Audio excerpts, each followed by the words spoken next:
से हो रे माते जब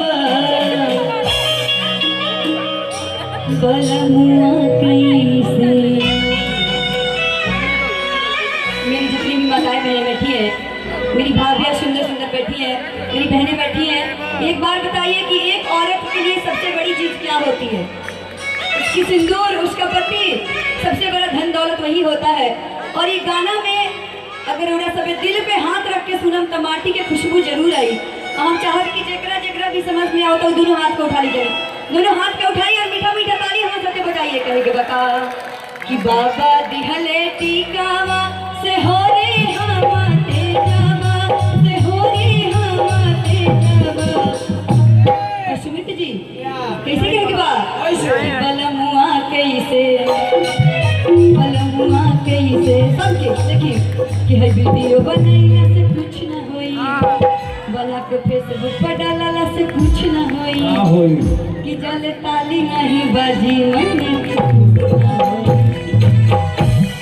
अच्छा राजू जी, पहला बार हमरा ससुराल से भी हमार सास ससुर भी हमार परफॉर्मेंस देखे आइल बने लोग। अच्छा हाय हाय हाय हाय हाय। तो मैं चाहूंगी कि हमारे प्रवासी एकता मंच के अध्यक्ष सतेंद्र सिंह जी और यहाँ पे जितने भी लोगों ने ये सारा व्यवस्था किया, सबके लिए एक बार जोरदार ताली होनी चाहिए और सबके हाथ ऊपर होके के चाहिए।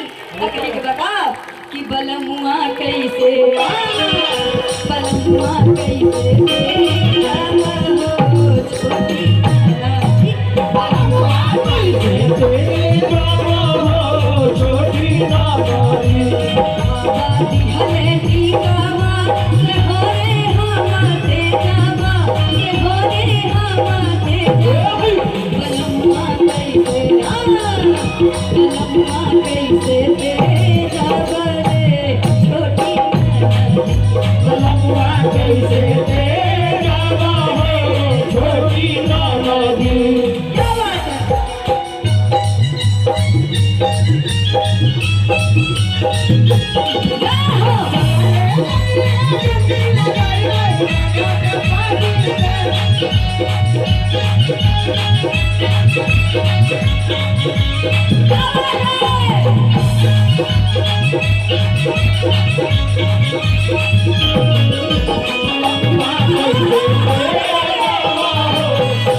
और ज्ञान सर देखिए पत्नी के भाव बा कि झुमका झुलनिया कि कमाटे कोलिया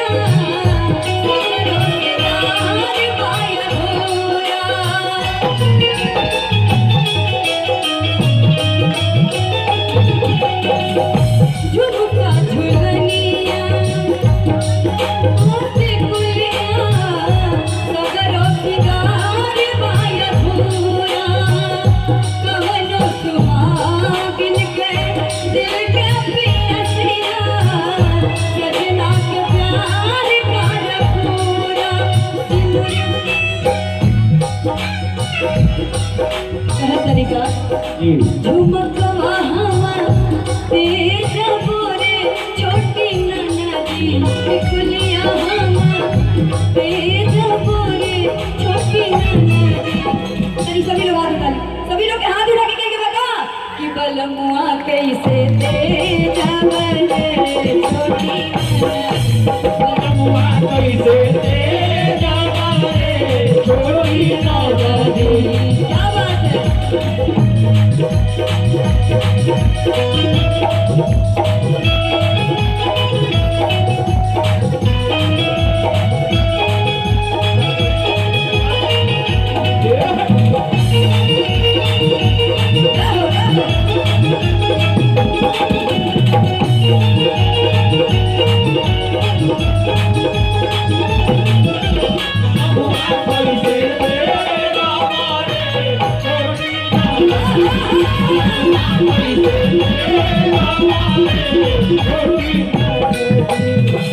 अच्छा सबके समझ में आवता आवता तो कहीं हाथ उठा दी, अगर नहीं के समझ में आवता कोई बात ना।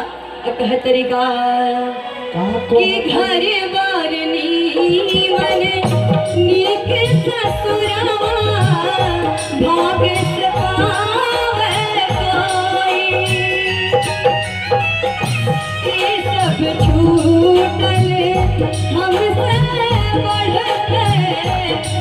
पाने अभागन होई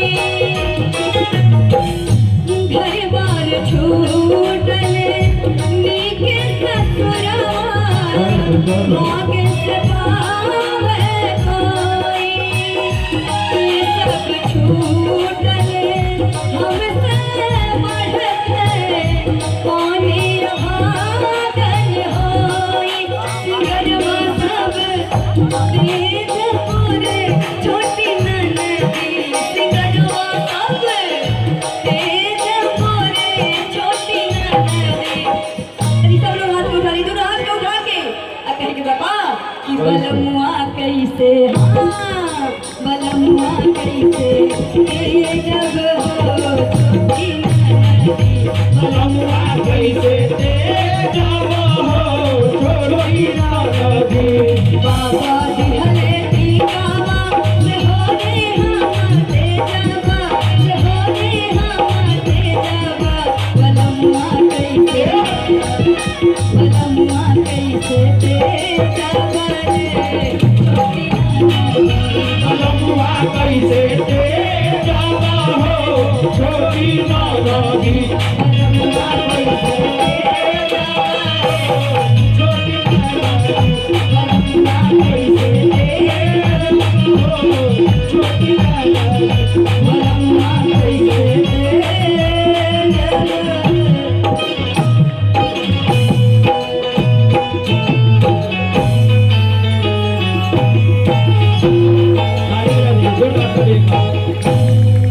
रे छोटी ननदी। अगर अच्छा लगा हो तो तालियां से